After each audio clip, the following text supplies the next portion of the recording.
Hello, my name is Greg today, and I'm here to read this book, the Daily Reflections book for July 12th, 2024. It's called Giving Up Center Stage.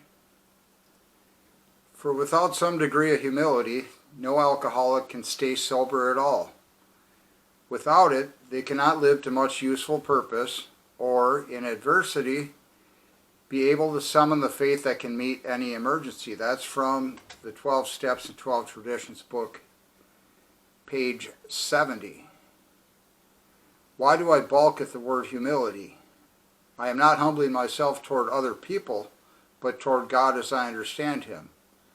Humility means to show submissive respect, and by being humble, I realize I am not the center of the universe. When I was drinking, I was consumed by pride and self-centeredness. I felt the entire world revolved around me and that I was master of my destiny. Humility enables me to depend more on God to help me overcome obstacles, to help me with my own imperfections, so that I may grow spiritually. I must solve more difficult problems to increase my proficiency, and as I encounter life's stumbling blocks, I must learn to overcome them through God's help. Daily communion with God demonstrates my humility and provides me with the realization that an entity more powerful than I is willing to help me if I cease trying to play God myself. Period. The end of the reading. I'm having some problems with my ear today. Can't hear. Let me start with this. Why do I balk at the word humility? Why do I get upset or feel convicted of some kind of guilt or shame when I think about the word humility is a way I might put that sometimes, or think I don't know how to be humble. I'm afraid to be humble. But here's kind of a good portion of that answer that clears those things up in my head. I am not humbling myself toward other people, but toward God as I understand Him. And the thing, I'm not certain yet what context you're talking about here, but in my words, why do I feel uncomfortable while contemplating the word humility? And then I remind myself now, I'm not humbling myself toward other people, but toward God. Okay, and so right there's kind of a safety relief in some way, that sometimes maybe I think God isn't listening, or maybe there is no God, and I lie to Him and keep Him out of the conversation a lot of days or times or whatever, and just for any other reason just become unaware that He's available. So and why would I humble myself towards you? I don't respect you at all, say. So in the context of I have a problem somewhere in my consciousness, and it's weighing heavily on my conscience, and I can't sleep, say, because I've committed some kind of wrong against somebody in my boldness and prideness and arrogance and self-centeredness, and thinking I'm captain of my own destiny and all this kind of stuff, and I don't need to listen to anybody else, and I just go steamrolling through life and hurt some people or cause harm in some way. To rectify that, this is where the word humility kind of, or let me just keep going at that. Why do I balk at the word humility? I am not humbling myself toward other people, but toward God. Okay, and so right there, I think, is the thing, is that when I realize I've got some type of problem that maybe God could help me with, if I could humble myself toward, what did they use down here at the end of the reading?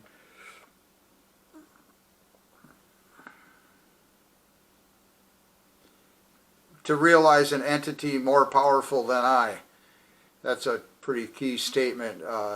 Is willing to help me if I stop trying to run the show myself or cease trying to play God myself. So when I come up against a good problem or a heavy problem, a difficult problem, the first thing I need to do is humble myself and realize I'm not the be-all and end-all. King Baby needs to shut up, sit down, and listen, and contemplate and realize that there's a power greater than I, whatever its name is, wherever its location is, and it's aware of my difficult time. And it can help me if I will let it. And it's this self-will and self-centeredness that gets in the way of the help. So I'm not humbling myself toward other people, but toward God. So that's like flipping the on switch in a way. I guess it's coming to me today. That or it's like waving the white flag, surrendering, saying, "Uncle, you don't need to twist my arm behind my back anymore. I'm ready and willing to accept whatever help is going to be given to me from God," say. And a couple things right there to realize through many years of trying to do this, which it gets easier. I can get into that a little bit because of this phrase. The more I depend on God to help me overcome obstacles and my own imperfections so that I may grow spiritually, without any kind of humility, it's going to be, I'm going to go ahead and say, almost impossible to grow along spiritual lines or get any kind of concept or understanding of outside help. I'll just leave it at that a lot of people say is God, and I do too, and I don't want to muck it all up quite yet today. I must solve more difficult problems to increase my proficiency. So that's, if you ever heard of positive reinforcement, I've had this demonstrated to myself enough times that I humble myself, I become willing to ask for help from God, and all of a sudden the situation kind of clears up, or the burden is lightened, and it turns out in a way that I wouldn't have expected, and it's painless or less painful, and I chalk it up to, well, I humbled myself, God's helping here, and it turned out way better than if I had just tried to bully my way right through everything with a lot of struggle and chaos and stuff like that. So, I've tried that many, many times. It works a lot of the time, depending, well, I don't want to even say that quite yet. It's just like that it's demonstrated to me, and it's like, wow, that worked. Maybe I should try that next time. The reason I don't try that next time, every time, next time, I think, is because of complacency, say, that I feel comfortable doing everything myself, which there's so many degrees of all this stuff. Some degree of humility needs to enter in, at least when you got your back up against the wall and there's nowhere else to turn. To pray to God, ask God, humble yourself.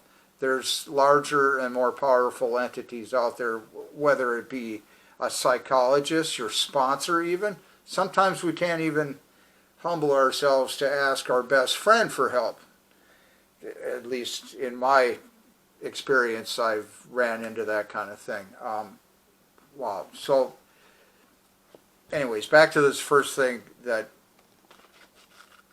I'm not humbling myself towards other people, but towards God. That's like flipping the on switch. And now I've opened up some kind of line of communication, some willingness to demonstrate cooperation with God, regardless of what He's going to tell me. Because I didn't get into this all the way, that a lot of times the answer is going to be in something that I find distasteful, say, or something I'm not willing to attempt yet. And then I just end up struggling still and feeling awful. And these things maybe are okay for a little bit, but the more of that kind of stuff I have building up in my life, the easier it's going to be to take the next drink or the first drink or whatever. And I'm an alcoholic. That's a dumb thing for me to do. Rather than turning to God for assistance, I turn to Jack Daniels for assistance, say. And it might help temporarily. There's no doubt about that, because it numbs me out to everything. And then even more, numbs me out even further, and then I just don't even care about anything anymore. So some part of the problem is I'm inching towards a solution, I think. But now I'm incapacitated and messed up on alcohol, and I forget that I'm an alcoholic or whatever, and then I just keep drinking until I black out, say, or I fall over dead, or I harm some. A lot of bad stuff happens when I start drinking. I know that, and I don't want to cause those types of problems any longer in my life, especially when it's easy enough to humble myself. I'm not sure if I really worded that well. It would appear to be easy enough just to humble myself, but a lot of times I lie to myself or something, or I lie to God, or I'm not wholeheartedly sold on this idea, and I still got some inkling of some negativity or something back here working on the problem, how I'm going to come up with a solution, and then I pray to God, and I can't hear him for my own ideas going, and then I think that's kind of why some of the answers I get from God, if it is God, or some of the answers I come up with, they're not fully gelled together, or they come in a way that it's like, oh, I'm not doing that. That just sounds embarrassing, say. And that's the thing about humility, I think, is,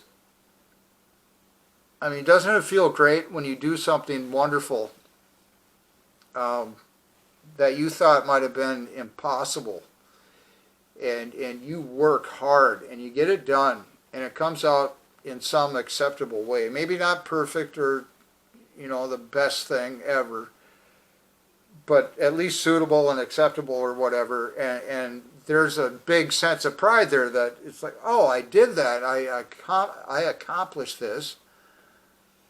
And doesn't it suck when somebody else somehow gets the credit for that and you're not recognized for that? Okay, so right there is maybe one of the worst case scenario things with the, I come up with a plan, God comes up with a better plan, and I don't want to do God's plan because it sounds to me like I'm going to end up embarrassing myself and admitting some kind of weakness, and essentially really demonstrating humility, that I have some respect for others, and this wasn't all of my comprising. It wasn't all me, all Greg putting this together to come up with a solution. I don't think I like sharing the spotlight, or what's it say, giving up center stage exactly. If you've ever had that position where you're center stage and you've worked hard to attain what kind of qualifications, I guess, are required to be the person at center stage, it takes a lot of effort sometimes, and especially if you've only been doing things your own way, and then you're fully vested into the situation and you think that everything you did, at least this is what I used to think a long time ago, it's like, it's all my work, all my practice, all my determination, all my desire, and everything that got me to this point in life. And then if somehow that's threatened, it really starts to wake up that ego, I guess, is another way of putting all this stuff. and it fights back strong. It doesn't want to give up center stage because, look, I worked so hard to get this, and now you're trying to take it away from me. That's not fair, it's not just, it's not right, etc., whatever, and all that bad stuff. When you realize that maybe it wasn't all of my doing, like if once I realized, what this realization, see these things, if you can get a grip on some of this stuff and really start to contemplate what it's talking about, I grant you that some of these readings in this book get long-winded, and I mean, talk about long-winded, run-on sentences, at least to my critical mind, and I get all negative about stuff and want to blame the English, or anyways, this thing right here. Rather than having your ego woken up because I felt like I did everything and now something else is trying to take it away, and thinking that's unfair, unjust, and all that.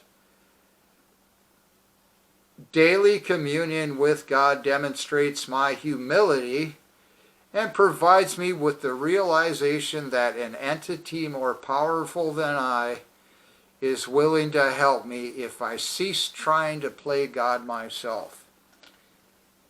I know, like this is this positive reinforcement thing I was saying a minute ago. I need to take a slight second here.